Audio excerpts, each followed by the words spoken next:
Hey everyone, so Katie Anderson here again. You might have already just watched my video, Piece of Cake, which is kind of about finding peace in this pandemic. But then I also talk about forgiveness and how there's roadblocks to actually feeling real peace. So what I wanted to do, instead of just having you just figure it out by yourself, is I wanted to actually walk you through the forgiveness tool. So if you've come to youth and you heard my talk on forgiveness, this little yellow paper should look pretty familiar. It's the forgiveness tool. So what I'm going to do is I'm actually just going to walk you through it just so it makes sense to you, that if you start going through forgiveness, that you don't get hung up on anything like this doesn't make sense, or well, I feel bad doing this. I just want to walk you through it and just kind of remove any of that awkwardness, any of that uncomfortableness, and just help you out. So there's two kinds of forgiveness that I think we need to just understand. So there's basic forgiveness, where if your sister hits you and then comes to you and says, hey, Bob, like, I'm really sorry for hitting you, blah, blah, blah, blah, and then you forgive her, well, then that removes the offense. And in that kind of situation, the whole problem's kind of resolved. Like, she said sorry, you were able to forgive them, and so it's kind of done. However, in another situation, like let's say growing up, people just kept saying, you're really stupid, you're stupid, and no one ever came and said sorry for that. Well, that's actually going to create a much deeper problem, where you're going to have certain insecurities throughout your life, and you're not going to really understand where they come from, nor are you going to be able to fully ever recover from that. So that's the kind of forgiveness that we're going over, is those really deep kind of issues that you've had, where just a simple sorry sometimes doesn't actually cut it, where you need to actually do something with yourself and with Jesus to make it all better, so you can actually feel that peace that Jesus wants you to have. So that's all this is. And really, it's a pretty straightforward tool. So we start by thanking Jesus for forgiving us, because he died for us and washed away those sins. We're now able to reciprocate that and to now forgive the other people in our lives, because Jesus has already died for us. So, Father, thank you for forgiving me of all my sins. Because of your forgiveness, I forgive Sally for calling me stupid throughout my childhood.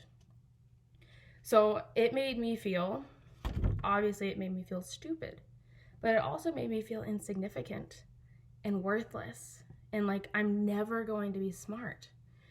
And so all of these feelings that you have, like, you just call them out. Like, there's no wrong amount, there's no one that's too big. And also, it's really important to realize that you're not attacking that person. Just because you're saying these things doesn't mean that this is legitimately how you feel about that person, but it's how you feel about that entire situation and how that situation made you feel. So it's just really important that you do allow yourself to say the things that made you feel, but also realizing that you're not attacking the person that caused you offense. So it made me feel all of these things, and it's brought a lot of shame, hurt, anger, wanting to hide and withdraw, self-protecting into my life, and just the other ways that I've operated in my life. And now the cool part is you get to take all of that junk that you just said out loud and kind of worked through. I place all of this pain on the cross of Jesus Christ and release Sally of any obligation to make it right with me.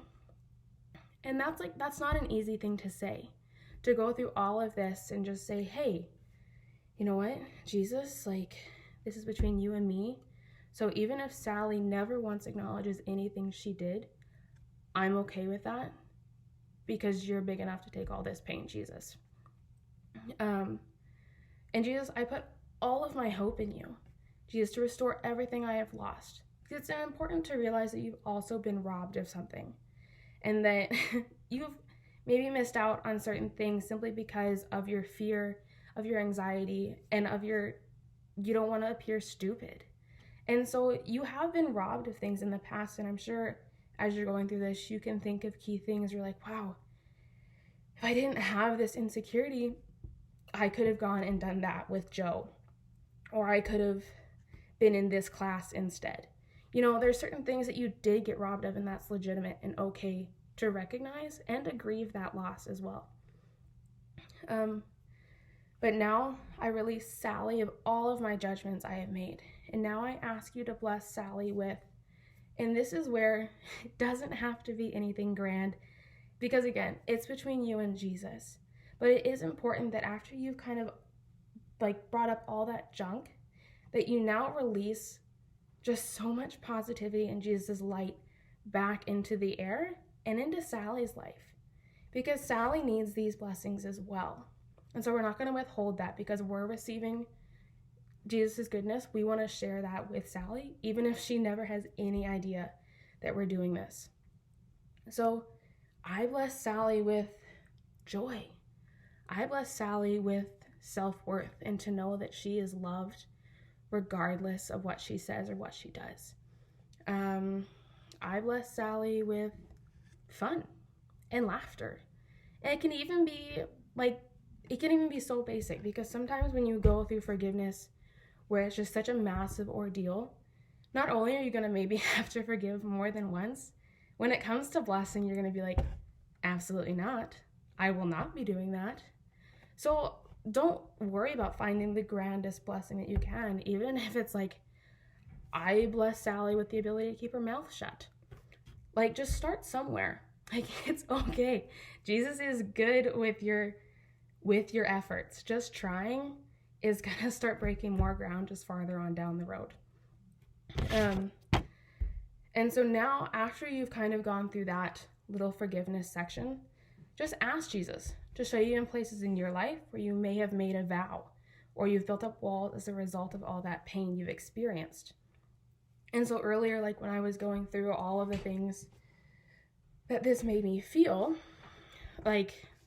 insecure, obviously stupid, insignificant, worthless, the need to self-protect so that no one can kind of hurt me like that again. Those are all kind of vows and lies that, while we've said them out loud, they still kind of exist in our lives, and they're still kind of attached to this situation. So what we need to do is you break agreement with that.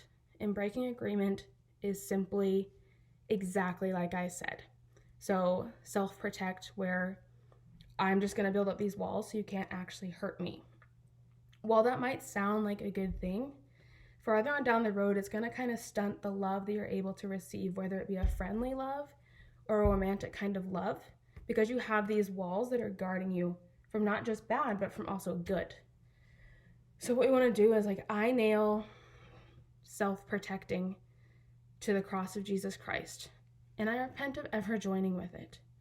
So I break all agreements I have made with self-protection, both known and unknown, because sometimes I know exactly where self-protection has come into my life, but we're also, again, that romantic kind of love, that friend love, we aren't aware that our self-protecting is also hindering that. So both known and unknown. And I ask you, Jesus, to take this far from me and show me what you have for me instead. And so this is where, again, in that video, a piece of cake, where I talk about how once you get rid of something, you need to replace it, because then self-protecting goes out and is this is not as nice as Katie's. Let's go back to Katie's. And then he brings worthlessness and anger and fear, and they all come back. So this is the part where you actually replace that, and you say, hey, in place of self-protection, Jesus, and you just sit and you just kind of wait, and you're like, Jesus, what do you have for me instead? And so I want you to sit there and to listen, and those words that are coming to you, positive words, if they're negative, maybe kind of circle back, reevaluate, and go through it again, because Satan's still trying to get you. So go through that, and then just sit there and call those words out, speak them out loud. So freedom, love, joy, truth, all of these things, those are things Jesus has for you in place of self-protection. And so it's just it's important. If we want to achieve and get the peace of Jesus, sometimes these are tools that we have to do, so that while we're not just thinking, oh yeah, peace, but we actually feel it in our hearts. So yeah, so that's just the forgiveness tool and breaking agreement, kind of in a nutshell. I'm gonna post this onto our Beaver Lodge youth group page so that you have just another copy in case you didn't pick one up. If you are looking at this on our YouTube channel, feel free to email the church. We have these copies on hand. We'd love to send you one. But yeah, just let us know. If you have any questions, you can email anyone at the office. You can message me on Facebook. You can find me on Instagram. If you have my number, you can text me. But yeah, you guys, you're doing so well. This pandemic, Jesus is totally in control, and we've got this.